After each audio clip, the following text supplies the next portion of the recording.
Hi, Matthew. How are you doing? I'm really good, thanks. And it's really lovely to be here chatting with you today.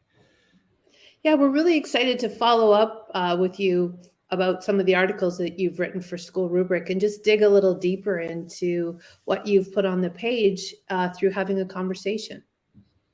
Yeah, I'm always happy to talk about any of my work and certainly about the content of those articles. I'm happy to delve as deeply as you want. So, why don't you start by telling us a little bit about yourself and the Mona Lisa effect? Okay, so yeah, my name's Matthew. I was formerly an international school principal and head, and before that in the UK. And I went back to the UK in 2020 to forge and engage fully with my own consultancy, which is around the Mona Lisa effect. It's based around this idea that if we truly are to see each individual child, truly to see them for who they actually are, not the masks behind which they hide, that we've got to find as creative a method as possible to understand and to know the real them. So I work with data and assessment to try and help schools to use those tools in a warm, compassionate, humanistic, student-centered way to try and get to know who the child really is. But I also do an increasing amount of work around trans inclusivity, a platform I'm afforded, I guess, through having two adult transgender kids myself. So they've afforded me this platform, and it's a joy and a privilege to be able to talk about their struggles, their successes, and how hopefully we can make the world a more trans-inclusive place. I think what I've appreciated most about you every time I've seen something that you've done, spoken about, written about, is just your authenticity and vulnerability around sharing your experience. And I just, it's moved me every single time. So I just wanted to say thank you for that. That's really kind of you. Thank you. I also think that's one of the things that you work towards allowing students and other educators to be is authentic versions of themselves.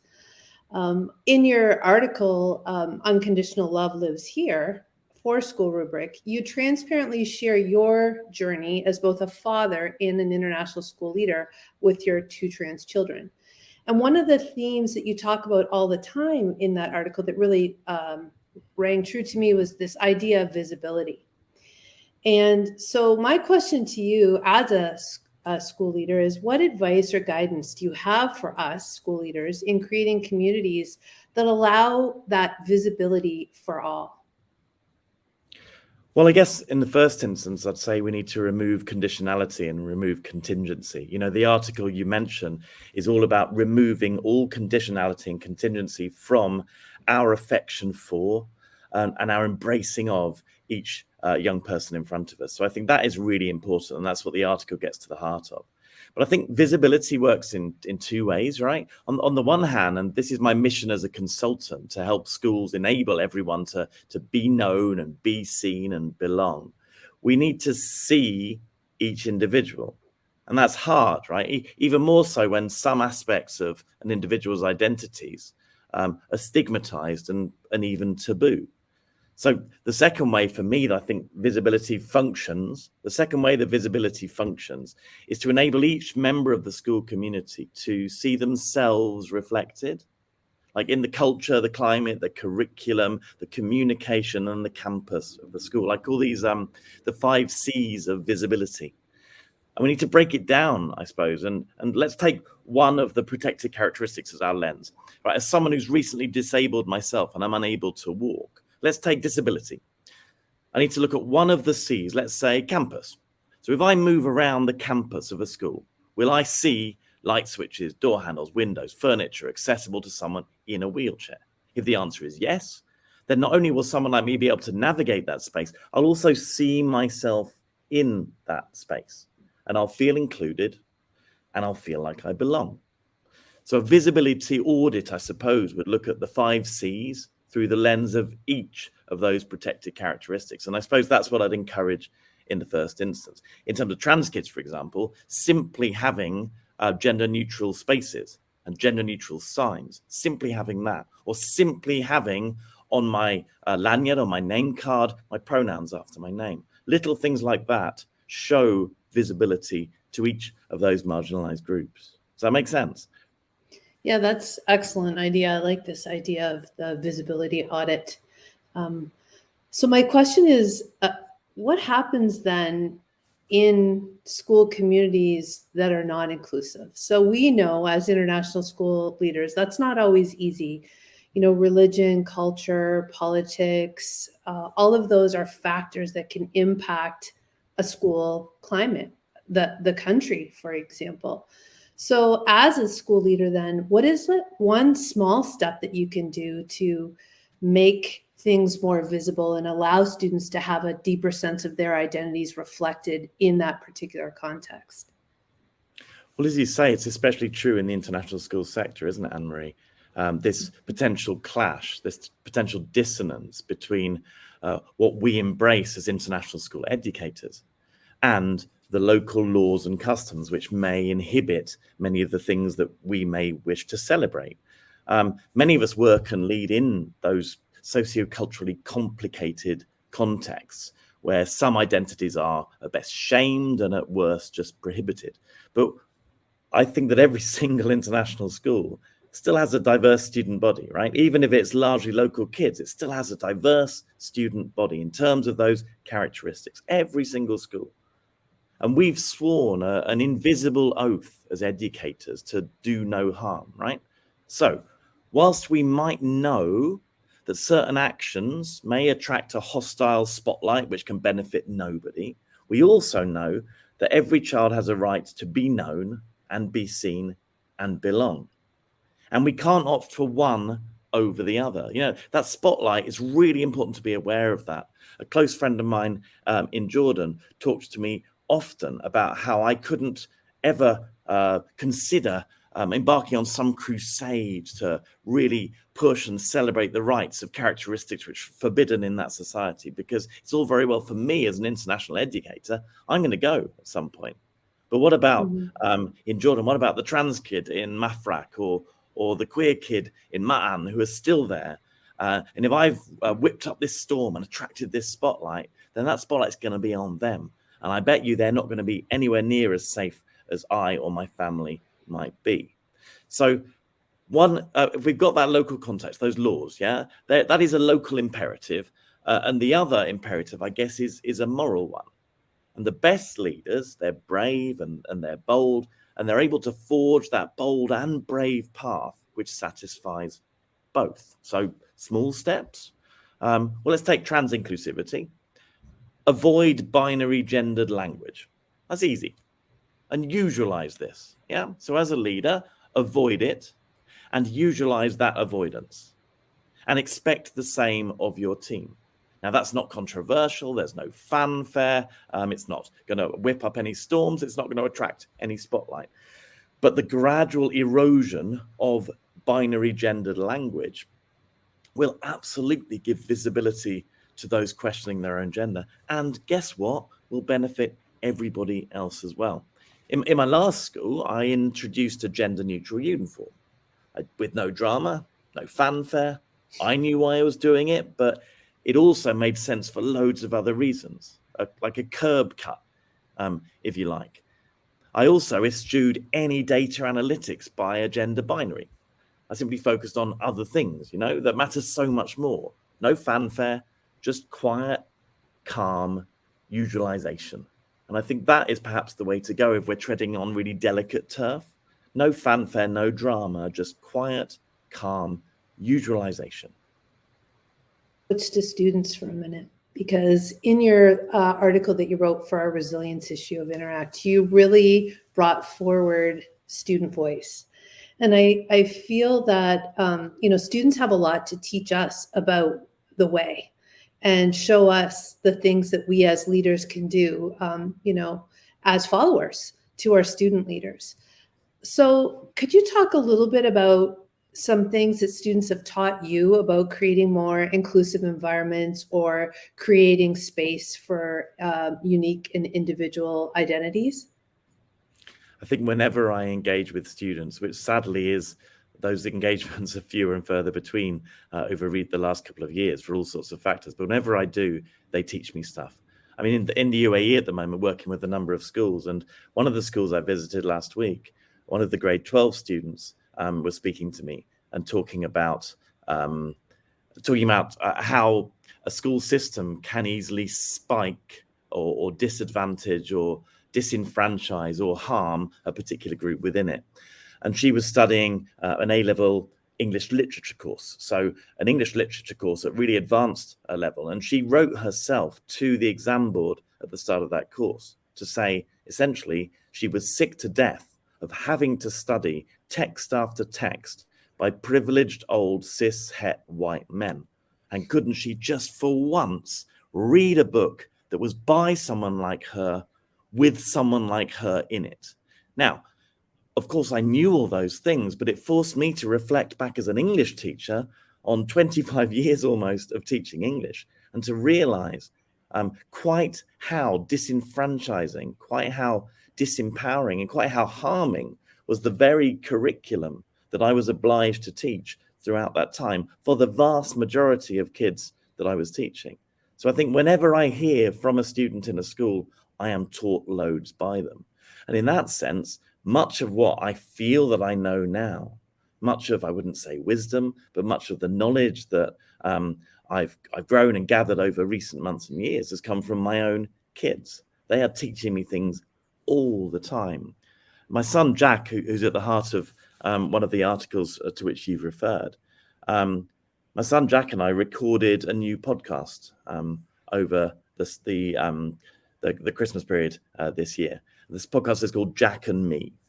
And in it, Jack speaks with complete candor, really bluntly, about his transition from what he was and who he was as a 10-year-old through to the out proud young man that he is today. And throughout those conversations, I was learning so much about him and about the world. And whenever I talk to him now about gender, about sexuality, he believes he has already emerged into a world post-gender and post-sexuality. He believes he's gone through all of that and come out the other side at a point where those things to him don't really matter anymore. He doesn't feel the need to define himself by any of those things, because in his view, we're probably all queer, to be honest with you, in some way or another. And his belief is that his generation and all the people he knows and has become close to over the years of his age, that they too are moving beyond gender and beyond sexuality. The number of his friends who would identify as pansexual rather than any particular binary, the number of his friends who use he, they, or she, they pronouns. So again, I'm learning so much from him all the time, and from his sister, about how the world should be, and about how the world that maybe I occupy isn't always the same as what it should be. I'm just sitting here actually in awe, thinking about how lucky your children are to have you as a parent. Because parenting is super tricky. I'm a parent as well, and it's probably my greatest gift and my most proudest accomplishment, but also the most challenging thing I've ever done.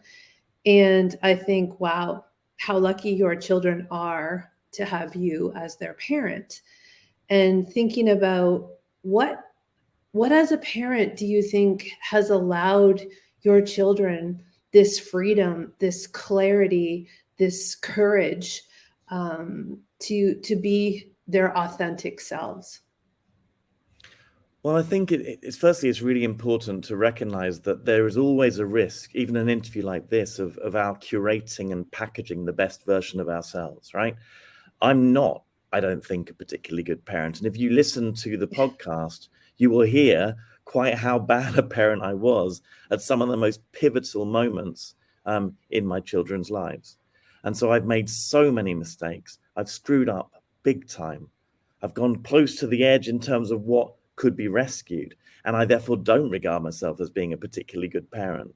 My heart is in the right place, and unconditionality lies at the core of my love for my children. But in terms of being a good parent, I've made such wrong calls at times when the right call was needed. And again, in the podcast, Jack is very blunt about those times when I didn't come up high enough, where I didn't do the right thing and where I wasn't enough.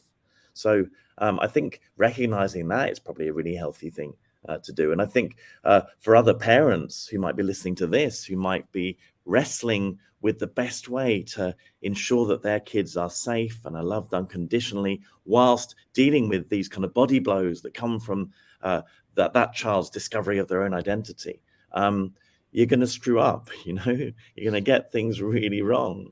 You're going to do things and say things that harm your kids, and you'll feel shame and something so far beyond regret that regret doesn't even cover it afterwards.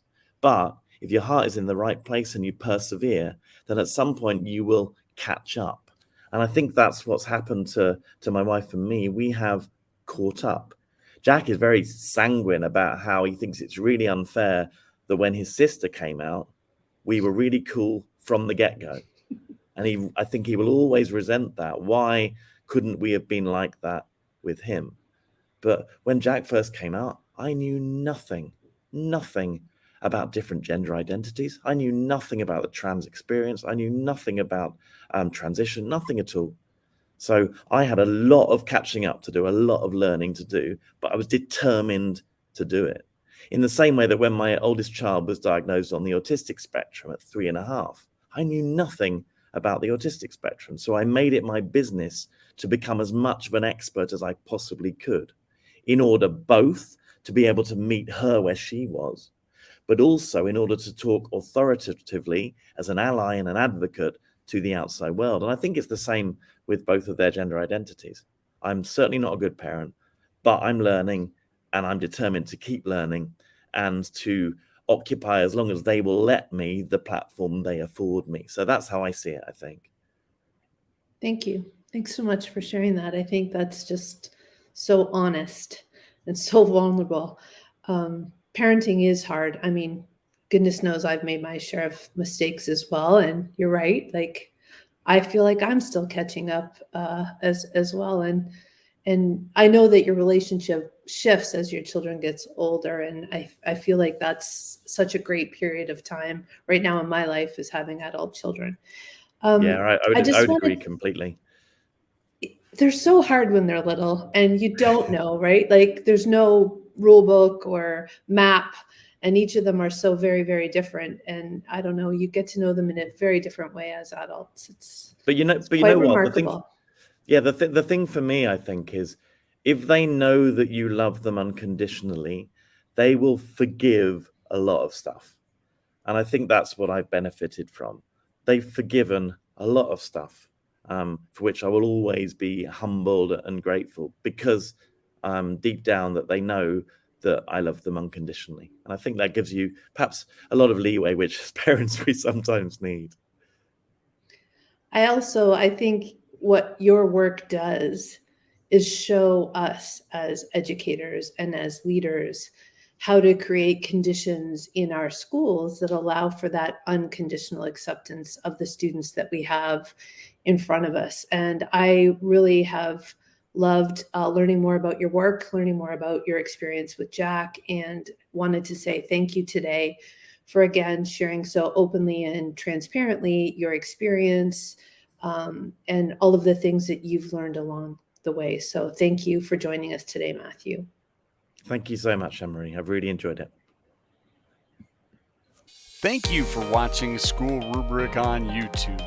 Make sure that you like, follow, and subscribe in order to stay looped in on all of our diverse collection of shows, interviews, panels, tutorials, and more from educators around the globe. And visit us at SchoolRubric.com for even more great content, such as our online articles, InterACT magazine, featured podcasts, and more. Thank you.